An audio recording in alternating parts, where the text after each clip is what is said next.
back now to our top story and President Obama's new economic push in his State of the Union address tonight. The White House says the speech is all about economic fairness, but the latest Gallup poll shows us why the president may be overlooking the most important issue to voters. According to Gallup, only 2% of voters care about the gap between the rich and the poor. Look at that. 52%, on the other hand, say jobs, the deficit, and economic decline are their main concern. Joining me now to discuss it, Leslie Marshall, a syndicated radio talk show host and a Fox News contributor, and Jason Lewis, columnist for the Star Tribune and author of Power Divided is Power Checked.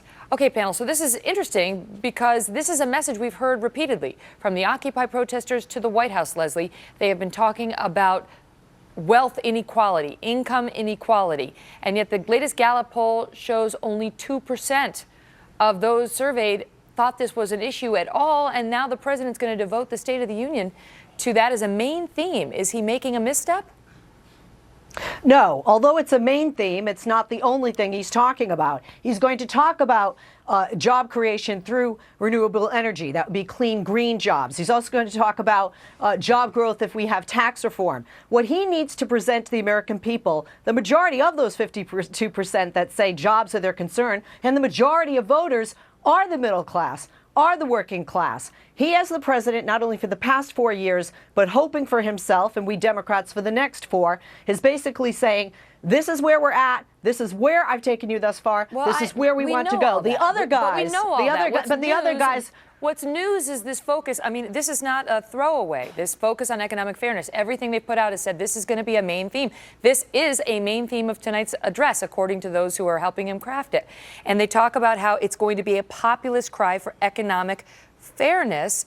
What does that mean, Jason? I mean, obviously he's going to talk about jobs and so on, but the economic fairness, what does it mean? And is it a misstep when only 2% of the American public thinks it's an issue, apparently? Well, maybe it means that the top 1% of income earners in this country shouldn't be paying 40% of the taxes, or that the top effective tax rate for the top 1% is 31.2%, according to the CBO, while the bottom 20%'s effective rate is 4.3%. Now, nobody's arguing to raise taxes on lower income people, but what people really want is economic growth, a rising tide. They don't care what other people earn. There's only one reason the Democrats are so obsessed with other people's money, and that is they want to take it. Most people look up to a guy like Steve Jobs, no matter how rich he is, and realize, you know what, that's what I want to aspire to. So this is the fundamental dichotomy in this campaign. And don't kid yourself, Democrats were surrounding Occupy Wall Street with support. This is going to be, as it usually is, one of their pillars in the campaign, this whole notion of the politics of envy. And it's sad to see in this day and age. Well, it's apparently going to be taking front and center stage tonight, Leslie, because we now know that he's going to be having Warren Buffett's secretary, who he's held up, you know, saying she pays a higher tax rate than Warren Buffett does because he pays capital gains tax rate of 15%. She pays on their income tax, which is higher, I guess.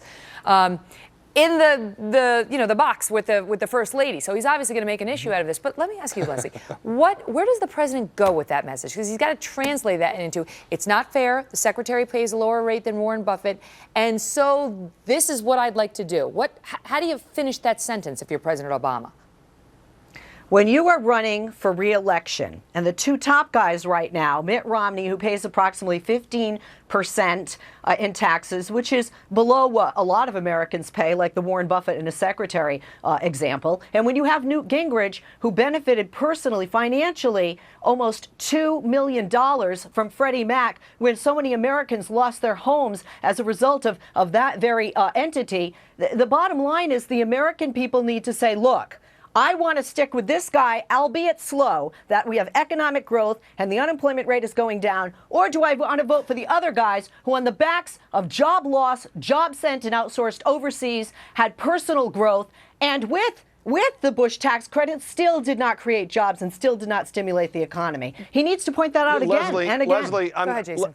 I'm not going to sit here and defend Newt, but the president supports secondary mortgage backing too, Freddie Mac and Fannie Mae. But when it comes to Romney's 15% or Buffett's 17%, the bottom 51% of income earners in this country have no federal income tax liability whatsoever. And Warren Buffett deliberately rearranged his salary to keep it at around $100,000, so that would be his taxable income and take the rest in capital gains. Now, if he's so concerned about paying more in revenue, why did he rearrange his particular income so most of it would be in dividends and capital gains?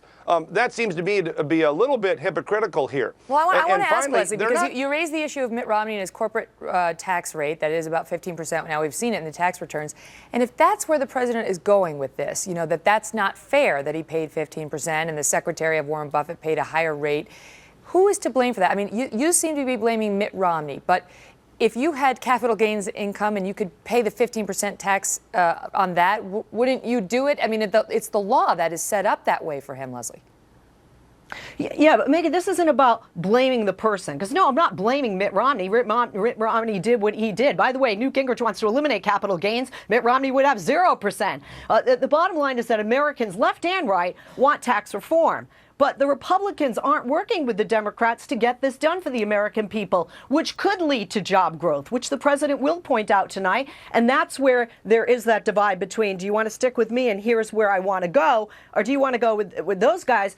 And again, he is going to have some conciliatory tone as he's had in the past. Although very political in nature in an election year, this is a governing speech, a State of the Union speech, and he needs to point that out, because although the president may not be that popular, Congress is certainly less popular. Jason, I'll give you the last word.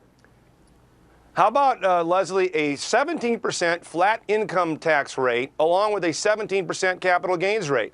So there is no Buffett exception, right across the board for everybody. You know, you won't sign on to that. The president won't sign on to that. What they really want is to try to soak the wealthy, those who are very successful. And in America, you shouldn't have to apologize for your success nor be punished for it. You know what? You leave it at a good point, because that picks up. You've just teased our 2:30 segment beautifully. We talked with our panel before the show about exactly that point. I do what I Romney's can. New message Megan, about yeah. not apologizing for his wealth. If you want to see that discussion continued, stay tuned right here, about 40 minutes away. Panel, thank you both so much. Leslie, Jason, see you soon.